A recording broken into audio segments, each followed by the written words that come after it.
We now know muscle plays a big role in how well we age and our ability to stay healthy, mobile, and independent for longer.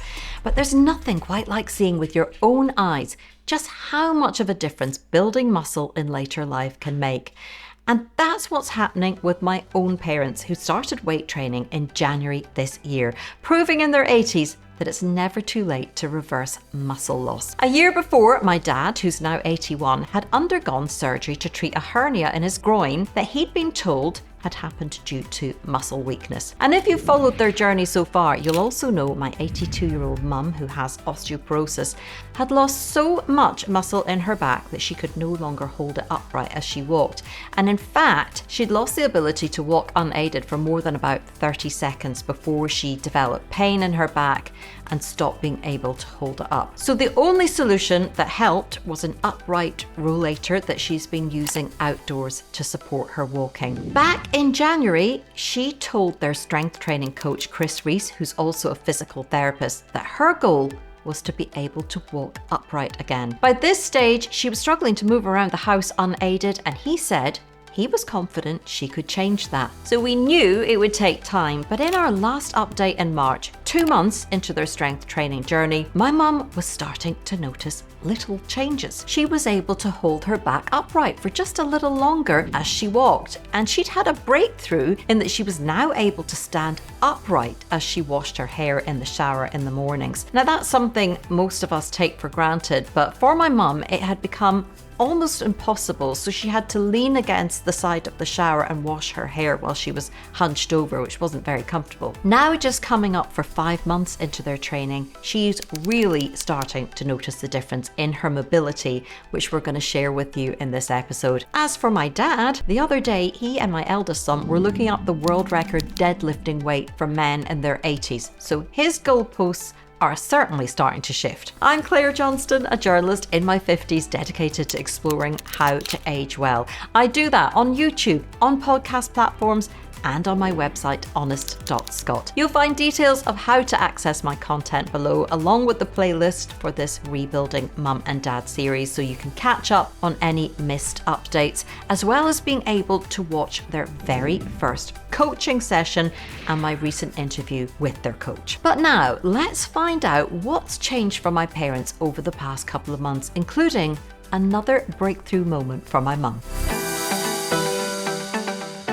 So to quickly recap, my parents are training with a barbell, which enables them to build muscle through compound movements.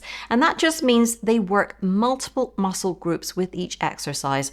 And it's one of the best ways to build all over strength. And they actually work out only 2 days a week at the moment, on Mondays and Thursdays. And that's because, considering their age, they benefit from having a couple of days in between workouts to allow their muscles to fully recover. So they started on pretty low weights, and they progress very gradually but consistently. So a very small amount of weight is added each week. Both days they do weighted squats, and at the moment they also deadlift on both days as well, where they pull the weighted bar from the floor. On Mondays they do overhead presses, where they raise a weighted barbell above their heads against a rack for support.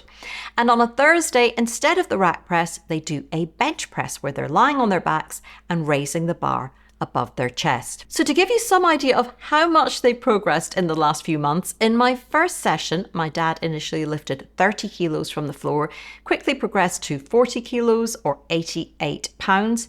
8 weeks later, and in our last episode, he was lifting 55 kilos, 121 pounds, which is more than I can deadlift. Now he's deadlifting 71 kilos from the floor, around 157 pounds. And here he is on the week of his 81st birthday, lifting 70 kilos for the first time. Now, my mum started deadlifting from a raised height initially, picking up 12 kilos or 26 pounds. In our last update, she'd moved up to 20 kilos, 44 pounds, and now she's deadlifting 28 kilos, around 62 pounds. Not bad for an 82-year-old. In the previous update in March, my dad was squatting with 25 kilos, 55 pounds on his back, having progressed from a starting weight of 13 kilos or around 28 pounds. And my mum was wearing a 10 kilo, 22 pound weighted vest, having started in January with unweighted squats. So the goal when she first set out was just for her to be able to do stable squats to a bench before we started adding any weight. Now though, she's squatting wearing 18 kilos, 40 pounds on a vest, and it takes two of us to help her get into it because it feels like quite a heavy weight, I can tell you. And soon she's going to start squatting to a slightly lower height, so she'll be approaching a full squat, which is where you lower yourself to the point where your knees are parallel with your hips. On the overhead press against the rack, Mum now pushes 15 kilos or 33 pounds up the rack, and Dad is now up to 25 kilos or 55 pounds. For the bench presses, Mum's currently pressing 18.5 kilos, nearly 41 pounds, while Dad presses 34 kilos, 75 pounds. But how has this progression in weight impacted their day-to-day lives?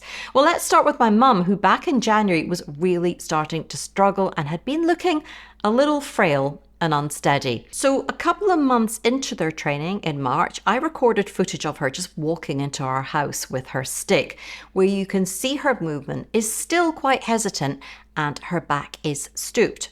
Well, that is really starting to change now. A couple of weeks ago, my parents had a little break in Spain, and my dad sent me a clip of her walking briskly along the seafront, using only her stick to aid her, and it really took my breath away because you can see the change in her pace and posture. So to track my mum's progress with her mobility, in January when it was too slippy for her to walk outside, I filmed her walking in our garage, and she managed just under 30 seconds of walking unaided before her back became sore and she was starting to hunch over. And her walking back then was slow, it was unsteady, and she was walking with a stoop throughout. 4.5 months later, we recorded her walking on the path just the other day by our house, and the difference, I think, is jaw-dropping. Not only was she considerably more upright, but she is faster and way more steady on her feet. And she walked a full 2 minutes before her back started to hurt. And she's actually recovering from a really nasty cold and has been feeling quite lethargic lately. So I think on a good day, she could have walked even further, but we didn't want to push it. So we stopped at 2 minutes as soon as her back began to hurt. But you can imagine how this increasing strength and stability has given Mum a new lease of life and really motivates her to keep up with the training as she starts to feel the benefits of rebuilding the muscle in her back and elsewhere. So here she is explaining in her own words just what this means to her. As you know, I have a walker. Yeah. Which I lean my elbows on. Yes. It's at elbow height. And the first time I walked on that walker, I was walking upright, able to look people face to face. Yeah. And that is how I felt in Spain. Mm-hmm. It was just absolutely fantastic. And that's without the walker. And that was with my stick. Yeah. But you were able, you had enough muscle to hold your back up as you walked. Not long distances, but for the few minutes you were walking, you could hold your back up. I was always bent. Sometimes more bent than other. Yeah. But never straight. And the hope is that as we keep going and you're lifting the heavier weights and building more muscle, that you're going to be able to walk longer and longer holding your back up. And longer and straighter. And what about around the house? Do you notice any difference, like when you're making dinner and you're having to stand up and stuff? Is that got any easier or not really? Not really, to be honest. Yeah, no, gotta be honest. Not really. My worst thing is trying to keep my upper back up. So what I tend to do in the house is lean on a worktop. Yeah. In the kitchen especially. Lean one hand on a worktop and work with the other hand. Mm-hmm. My big problem is reaching to the top shelves of my cupboards. Yes. That is very, very difficult because my back just collapses and folds. Yeah, okay. And that's still happening. Okay, so there's a goal. Can't say that there's any difference there. What I do notice here in the gym is I can sit up all by myself. I don't need anybody to pull me up any longer when I'm lying on the bench. That's right. So I was very pleased about that. I'm seeing bits and pieces, Yeah. Not a lot. I think but- people will say they can see it in your face, you know. I just Well- think you'll look brighter, you'll look stronger. To me. Yeah. And when I come round, if you've been making dinner, your face isn't as flushed. You're not as out of breath. Right. Well, That's what I see. I haven't noticed that, but Yeah. that may be the case, yeah. Little improvements. Yeah, little improvements. And for my dad, this is all about confidence now and a sense that just because he's in his 80s, he can still live life absolutely to the full and without fear of harming himself as he sets about everyday tasks in the house and garden. Is it more of a confidence thing with you? We were saying the other day. Just yesterday I had a strength thing. There's a gateway through to the garden, to the golf course, which you have to lift off. It's a hardwood thing. I was getting to the stage that I was wondering how much longer I would be able to do this. Yeah. So this time, I wouldn't say I just whipped it off, but it was no problem. And I had no fear of the future. I mean, I think this is the thing, that he was getting weaker all the time, and they don't have that feeling, getting more competent rather than less competent in daily life. And because you know you're going to be adding weight as you go, you're in that incredible position at 81, recently turned 81, where you are getting stronger. Yes. At 81. Yes. And since, you know, turning from late 70s into 80s, I'd never really thought of getting old. I went through my 70s, didn't really think I was old or middle-aged, but turning 80, things began to change. Yeah. And you were like in a downward path, which Yeah. I wasn't sliding down it quickly, but Yeah. you'd no sort of future. I know. This is the incredible thing about it. Yeah. It gives you a future. And as my parents are now moving up with the weights, their coach Chris makes subtle changes in the number of sets and repetitions. So on some lifts, they'll do 3 sets of 5 reps. For other, they might do 5 sets of 3 reps if they're more challenging. And they always do a warm-up, gradually adding weights as we go. On the deadlift, they will usually just do 1 set at the top weight after warming up with lighter weights. And we send clips of their workout to their coach so he can monitor their form and how they're coping, and then he sends feedback and makes adjustments to their routine as they go. And the beauty of the barbell system is that you can add weight incrementally, allowing you to go up by just a quarter or half a kilo, that's around a pound, each week. And going forward, their coach says they'll only deadlift heavy once a week on Mondays when they'll have had 3 days rest coming off the weekend. And on Thursdays, they will lift a little bit lighter. So he's adapting training to their needs as they get stronger. And that's the beauty of having a coach who's experienced in training older people. So with each video, we do always have people voicing concern, and it's understandable, about older people lifting weights and whether they should be doing that, whether it's safe to use a barbell. And some people will question their form when they're doing the deadlift because their backs don't flatten in quite the same way as a younger person's might when they're deadlifting.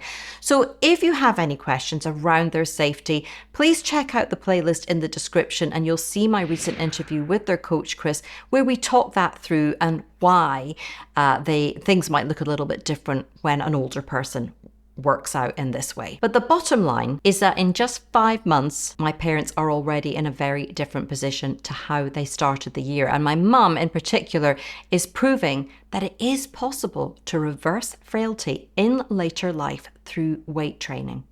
And I wish I could wave a magic wand and put this training in place for anyone who wants to do it. I would love to see specialist subsidised weight training facilities for over 50s because I believe it would transform public health and well-being. But even where I live in Edinburgh in Scotland, there are strength training gyms and mobile trainers cropping up all the time. Mainstream gyms often offer personal training as part of your membership package to get you started. And there are a lot of brilliant free resources online to help you work out at home if that's what you want to do. So it's really about finding a safe way to build muscle that is affordable and something that you can keep going with long term. What I do hope is that my mum and dad's experience inspires others to give it a try. And if you feel someone else could benefit from seeing this, then do share this episode with a loved loved one and help spread a little bit of hope and inspiration that we can rebuild muscle and protect ourselves from falls, stay active, and also support our health as we age. And I'll link below to an article I wrote on my website setting out exactly how building muscle protects our health too. And we'll continue to share updates with you as part of the Rebuilding Mum and Dad series, so be sure to subscribe to the channel if you haven't already, or follow the podcast so you don't miss out. You can also sign up below to my free monthly newsletter rounding up all my latest content so you don't miss a thing. And some of you will know that I'm also strength training alongside my parents, and a few viewers have asked me to share my own regimen and the impact it's having. So that's something I will do in the next few weeks. But before I finish, I want to say a huge thanks for all the love and support you've been showing my mum and dad along the way. We've been blown away by the response to their strength training progress and so touched by your kind and encouraging comments. So thank you so much. Thank you for watching today too, and I will see you next time.